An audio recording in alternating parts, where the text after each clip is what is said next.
Microtransactions are everywhere, and I'm going to answer the question, are they really that bad? I'm going to be going through some games and how they use microtransactions and how they get people to spend more money on their game. So let's start by showing you some games that use microtransactions. Crash Team Racing Nitro Fuel is a good example. Microtransactions were introduced during the Grand Prix in August 2019, 2 months after the game's release. This allowed players to buy Wumpa coins, which were used to buy customizables. Wumpa coins would also be gained at a slightly less than reasonable amount after every race, at around 60 to 80 per race. Another example is PVZ2, which is a mobile game riddled with microtransactions, as they all are. You're able to buy almost anything within the game, some being better plants that let you breeze through the game's otherwise challenging levels. Now, where did microtransactions start? First microtransaction. On the 20th of March 2006, The Elder Scrolls Oblivion was released and is said to be the first game to include microtransactions. In the game, you were able to buy horse armor for $2.50. The armor would increase the horse's health and change how the horse would look. This obviously getting a negative response from the community. Despite this negative response, players still bought the cosmetic. Almost the entire community made their complaints known, yet still paid for the DLC. And why is it that 41% of players make an in-game purchase at least once a week, despite hating microtransactions? I believe this has a lot to do with psychology, more specifically, FOMO. What is FOMO? FOMO stands for fear of missing out, and is a type of anxiety which emerges when you believe you might be missing out on an experience another is having. FOMO can lead to a lot of things, in this case, making a purchase that you would otherwise not make. Games use this anxiety to get players to purchase cosmetics or DLCs so that it can fit in with others, whether that be their friends or strangers. 60% of people affected by FOMO will make a purchase within 24 hours to avoid missing out on events, such as in Fortnite when they release a new skin for a limited time. Because the shop is timed and will refresh every day, a player will feel forced to buy the skin that they want before the next refresh.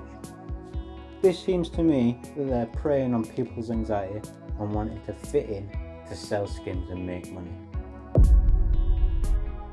There is also a study in 1955 to find out why people conform to social influence.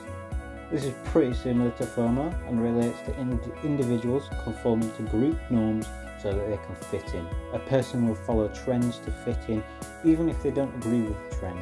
No one wants to join a game and be the only one without a skin, and so to fit in, they will buy their way into feeling a part of the group, even if they don't want to buy the skin.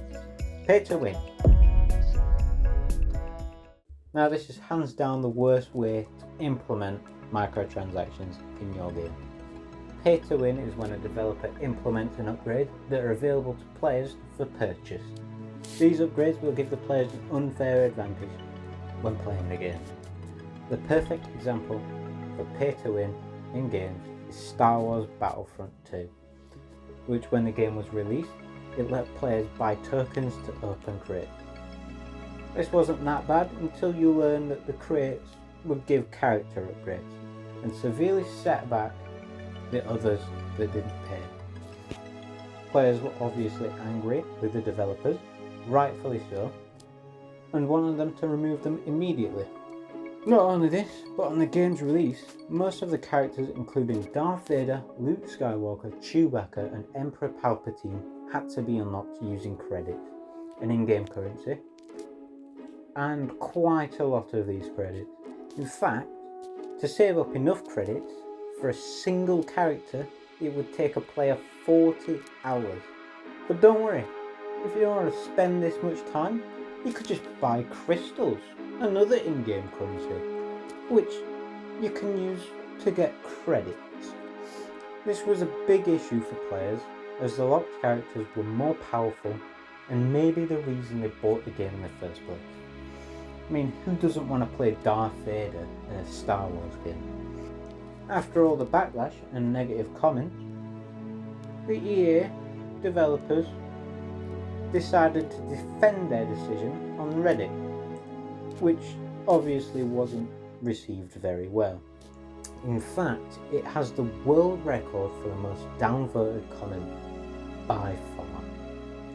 Eventually, EA went back on the decision and unlocked all the characters for everyone. But the damage had already been done, and the game is infamous for being pay to win. In conclusion, I found that microtransactions are quite bad, and I found that games companies may or may not prey on the psychology and anxiety of players to get money. They use time shops to make players fear missing out on cosmetics. I've also found that pay to win is by far the worst implementation of microtransactions, as they let players buy upgrades, giving them an unfair advantage against others.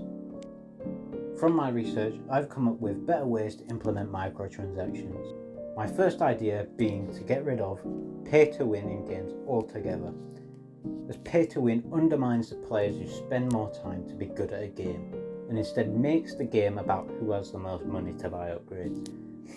I would also remove time shops, as this feature is only in games so that people feel anxiety when a skin that they want finally appears in the shop and feel forced to buy it as soon as possible.